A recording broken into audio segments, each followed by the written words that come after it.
Queridos irmãos e irmãs, o Senhor vos dê a paz. Bem-vindos ao nosso programa na Escola dos Apóstolos, diretamente aqui do Chipre, da ilha do Chipre, da terra de São Barnabé. Sim, bem-vindos, mas obrigado. Obrigado porque você abriu a tua casa, abriu o teu coração, está abrindo a tua mente para me escutar com esse programa na Escola dos Apóstolos. Aquele dom daqui do Chipre chegando aí, ação do Espírito Santo, né? O Espírito Santo que está nos conectando para entrarmos num clima espiritual de condivisão, de partilha, de vida no Espírito. Imaginem, Dom Frei Bruno aqui no Chipre, numa ilha perdida, uma das ilhas gregas perdidas, perto da Terra Santa, onde tem tantas dificuldades e guerras, chegando aí na tua casa, chegando aí na tua família, chegando aí na tua família, mas de modo especial na tua mente, no teu coração. Obrigado por você me acolher. E vamos lembrar desta ação do Espírito Santo. O nosso programa de hoje tem como tema caminhar segundo o Espírito Santo.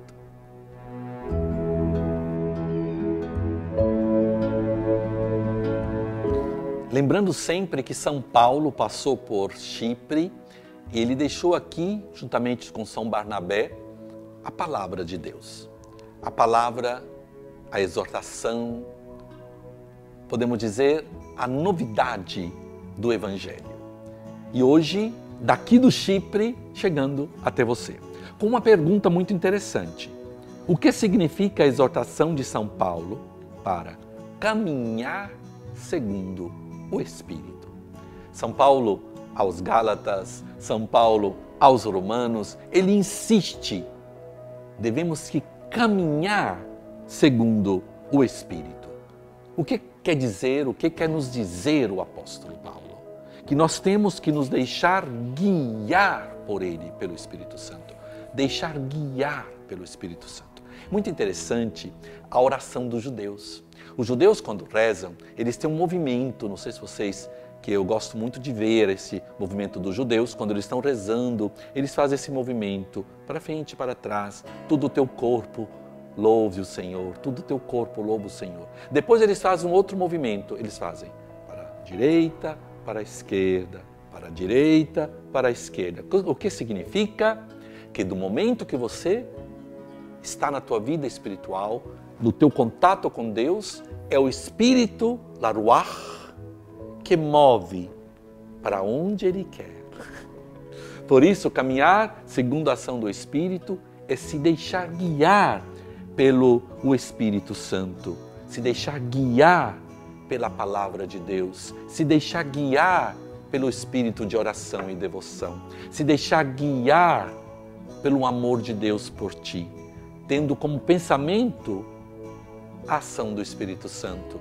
Então, quando você começa a mudar os teus pensamentos, quando você caminha segundo o Espírito, você deixa o pessimismo, por exemplo. A ação do Espírito Santo exorciza o pessimismo. Você pode estar vivendo dificuldades, você invoca o Espírito Santo e você sente aquela esperança que brota, que vem do teu coração, que vem do profundo da tua alma, da oração que você está fazendo, do amor que você sente pelo Senhor, aquele amor que você tem a certeza que Ele tem por ti.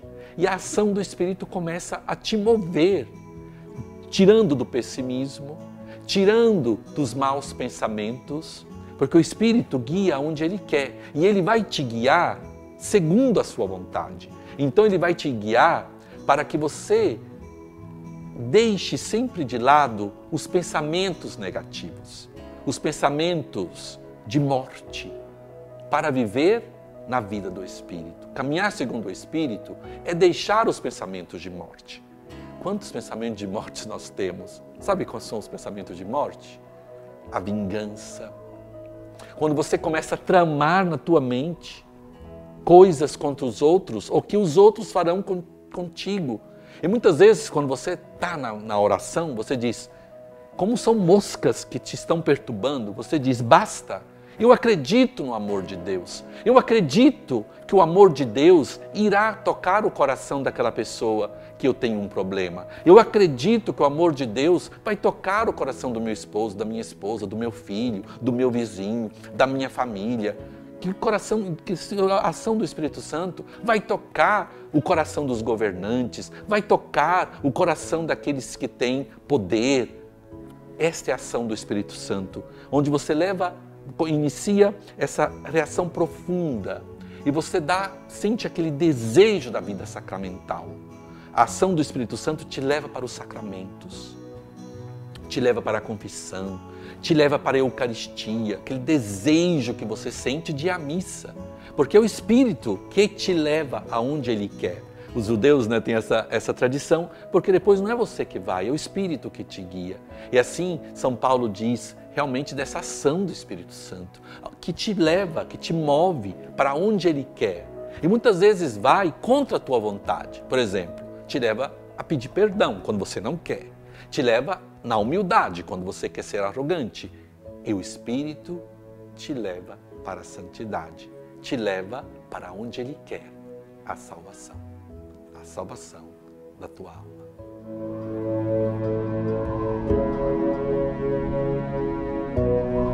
E a pergunta, uma pergunta que escuto muito dos jovens, dos irmãozinhos, irmãzinhas, que estão aí em discernimento, que me escrevem pelo meu Facebook, mandam também nas mensagens do meu Instagram pessoal, e mandam aí mensagens interessantes, eu gosto. Eu procuro responder a todos que me escrevem. Todos que me escrevem, eu tento e procuro mandar uma mensagem dizendo: eu recebi a tua mensagem, porque nós padres, nós bispos, temos que ser disponíveis. Os meios de comunicação têm que ser também habitados pelo Espírito, então nós precisamos dar tempo para os jovens. Eu sempre dedico um momento do meu dia para responder as perguntas que chegam no Instagram, que chegam no meu Facebook pessoal, no meu Instagram, porque é um momento de apostolado que eu dedico a responder a tantos irmãos. E são tantos jovens que me escrevem. E a pergunta pode ser que você já me fez no Instagram, ou quem me encontrou já fez. Quero seguir Jesus mais de perto. Como identificar qual a minha vocação? Então, é séria essa pergunta. É um programa de discernimento vocacional. Vocacional, porque você precisa discernir o tipo de coração. Porque todos nós somos chamados a seguir Jesus. Todos somos chamados a sermos discípulos dele. Mas nós temos que discernir qual o teu tipo de coração.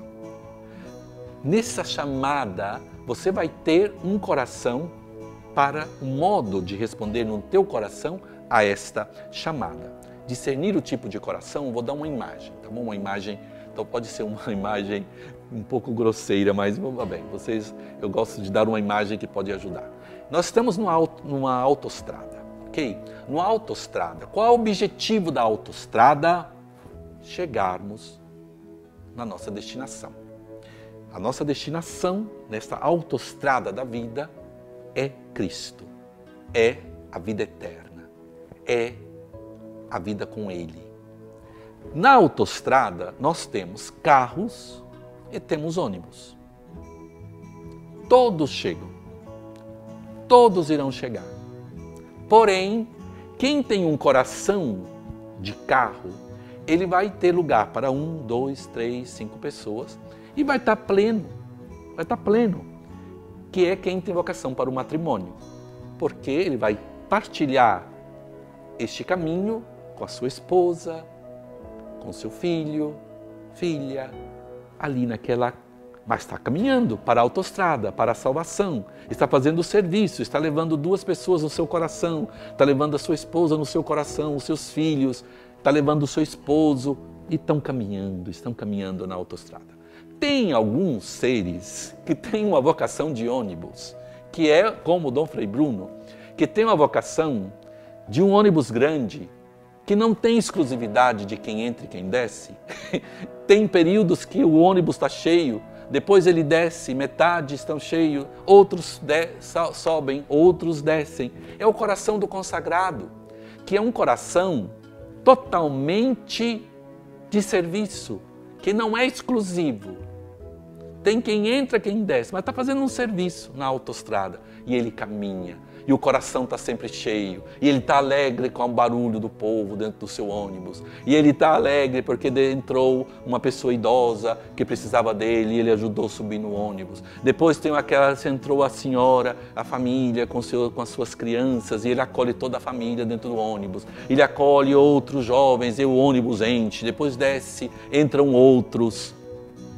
É o coração do consagrado na virgindade, no sacerdócio, das irmãs, daqueles que nas comunidades escolhem o celibato, quem vai para o seminário para ser sacerdote, na vida religiosa para ser frade, para ser irmã, para ser freira, e aí todos plenos, mas estamos ali, ninguém melhor que o outro, todos estamos fazendo um serviço, todos estamos caminhando e todos iremos chegar à nossa meta, Cristo, vida eterna, plenitude, felicidade, alegria de sermos coração para Cristo.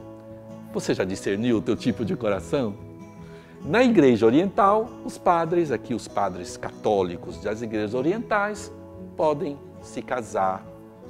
Não os padres podem se casar, mas homens casados podem ser sacerdotes.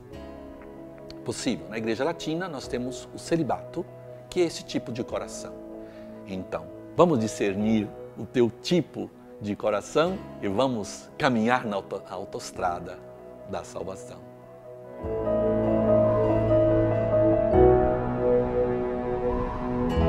E uma pergunta que todos nós fazemos, eu sempre lembro que este tipo de pergunta agora que chegou, vou deixar você curioso porque é interessante, é uma pergunta que escuto de padres religiosos, seminaristas, jovens casados, né, que estão vivendo os primeiros anos de matrimônio ou quem já está um pouquinho mais avançado. Isso é uma pergunta muito interessante que necessitamos responder realmente com muita calma. Como perseverar no seguimento de Jesus diante de tantos desejos da carne? Então, eu preciso sempre esclarecer que este modo de narrar esta pergunta é ligado à catequese paulina de São Paulo, desejos da carne, desejos do espírito, que não é um dualismo. Precisamos sempre esclarecer que o cristianismo é um louvor à corporeidade. Não, Deus se encarna, o seio da Virgem Maria, nós temos o corpo de Cristo na Eucaristia. Então, vivemos uma dimensão de exaltação do humano, né? De uma exaltação da carne, na encarnação. Nós temos a grande novidade do cristianismo com a encarnação do Verbo. Por isso, quando São Paulo usa essa terminologia, certamente ele tem toda uma cultura grega, né, que ele está falando, que ele está se direcionando para uma cultura que tinha esta linguagem, né, que era muito importante que Paulo usasse a questão do espírito e carne, matéria, espírito, porque era muito comum, eles entendiam o que Paulo queria dizer. Por isso nós precisamos ter muito cuidado, porque senão pode nascer na igreja muito dualismo de corpo, né? Muito dualismo platônico, que é necessário o domínio do corpo, o domínio das paixões, né? É muito claro isso. Porém é necessário entender por que Paulo usa essas terminologias. Certamente, nós temos que ter a consciência que nós temos uma tendência aos desejos da carne. Por isso que eu falo que são para todos, porque quando nós queremos iniciamos o caminho de santidade, a prima virtude é a humildade. Quando não temos a humildade de aceitarmos a nossa condição, estamos já no perigo de cair no pecado. Quando você não tem a humildade de saber que você é frágil, que você necessita da graça de Deus, que você necessita dos sacramentos, que você necessita realmente de fazer o teu exame de consciência, que você necessita de fugir das ocasiões de pecado. quando nós temos esta humildade, é já o início para perseverar. O que acontece? Muitos irmãos, Deus permite até cair no pecado para vencer a soberba. Existem muitos que são soberbos e dizer, eu vivo a minha pureza, eu sou o melhor. E aí temos podemos dizer, esta soberbia que não entendemos da onde é a fonte da graça. Se a pessoa está totalmente pleno de ser, arrogante. Por isso eu gostaria de concluir essa pergunta lembrando os padres do deserto. Os padres do deserto diziam que uma pessoa pode cair no desejo da carne, no pecado, né? É isso para entendermos. Quando acontece em nós damos espaço para 3 coisas.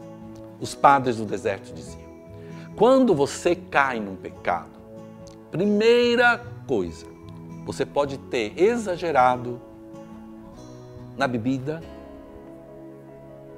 você pode ter exagerado no bem-ser, no bem-estar. Pode ser a primeira, onde você bebe demais, muito álcool, não tem horário, né? Por exemplo, hoje, trazendo para os nossos tempos atuais, né?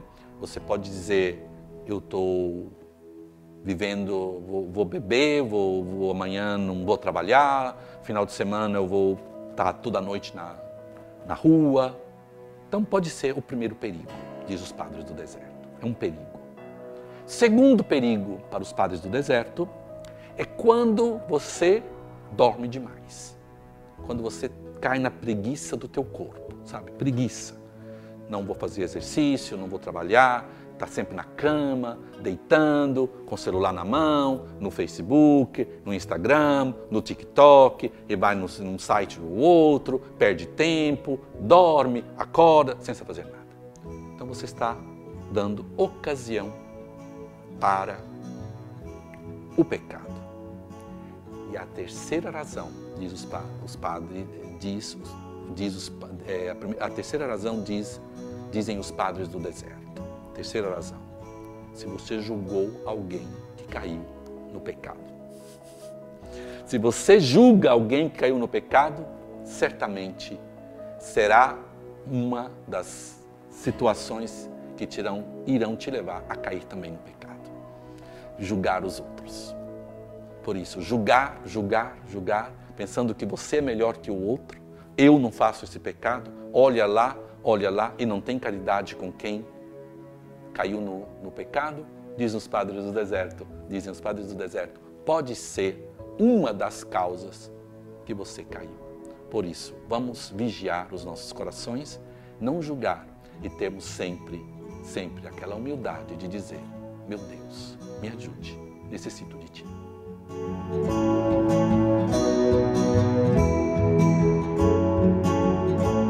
E uma pergunta interessante, realmente que eu meditei para responder, porque é uma pergunta que todos nós necessitamos ouvir e também refletir. Uma pergunta muito interessante. Como cultivar a mansidão e a paciência? Aí, vamos lá. Mansidão e paciência. A mansidão que está realmente de vivermos segundo o Espírito, vivermos no amor de um Deus, não? Que nos traz no profundo da nossa alma aquela certeza do amor dele por nós, e a paciência. Atenção, a palavra paciência é composta pelas palavras latinas patio e scientia. Paciência, são 2 palavras latinas. É importante entendermos o significado. Paciência, patio, scientia, que significam sofrer e conhecer. Então, paciência é um chamado a sofrer, paciência, patio, e ciência, a conhecer a razão profunda. Então, se você quer ser paciente, você tem que sofrer. Você sabe que ser paciente é sofrer, mas não é um sofrimento qualquer. É uma paciência que vem de Cristo. E São Paulo chama essa paciência, quando São Paulo fala de paciência de Cristo, ele está dizendo na profundidade da palavra. São Paulo diz mesmo isso. Nós temos que viver na pácio e na ciência. Nós temos que viver na paixão, no sofrimento. Quer dizer, quando eu estou sendo paciente, eu estou dando um pouco da minha vida pelo irmão. Quando eu estou esperando, quando eu estou lá sofrendo, esperando, porque se você tem a paciência, você tem sofrimento, tem cruz, tem pácio, mas tem a profundidade do porquê você está sofrendo. É uma ciência. Pácio, ciência. Pácio, paciência. Por isso, a virtude da paciência ajuda você a não desanimar no caminho. Porque você vai caminhar, você vai ver o mundo com um outro olhar. Você vai viver esta virtude vinculada ao suportar, a pácio. Você vai viver essa paciência. Eu vou sofrer hoje pelo meu irmão. Eu vou sofrer, tem uma razão por que eu vou esperar. Tem uma razão por que estou sofrendo. Então a paciência é uma virtude realmente que se torna uma chamada à santidade. Por isso que a virtude da paciência nos faz suportar contratempos sem enfraquecer. Sem enfraquecer. Colocamos no lugar dos desafios, né, um maior desejo de superá-los, de realmente de vivermos em um superar. Por quê? Porque tem uma razão profunda, ciência, que é o porquê eu sofro. Eu falo isso porque é muito importante encontrar significado. Victor Frankl, o fundador da logoterapia, ele dizia muito de dar o significado ao sofrimento. Quando nós damos significado, nós superamos as nossas dificuldades. Porque você dá o significado à ciência. Por isso você dá o significado, o porquê você está sofrendo. Quando nós não sofremos sem significado, é terrível. Você vive em um mundo de desespero. Por isso, esta paciência vem de Cristo, vem do Espírito Santo, vem da união com Ele. Por isso, nós queremos viver esta paciência, queremos viver a paciência de Cristo nos momentos das nossas dificuldades. Por exemplo, você, esposa, que tem que ter paciência com teu esposo que vive uma dificuldade com álcool ou com um vício. Você vai ter paciência com ele, paciência. Você vai sofrer com ele. Você vai ajudá-lo a vencer. Você vai viver na ciência do amor de Deus. O exemplo é Santa Mônica, que rezou com paciência toda a sua vida por Santo Agostinho. E venceu. A paciência, mas não é a paciência virtude psicológica, é a paciência de Cristo. Paciência. Sofrer e dar significado àquilo que você está vivendo.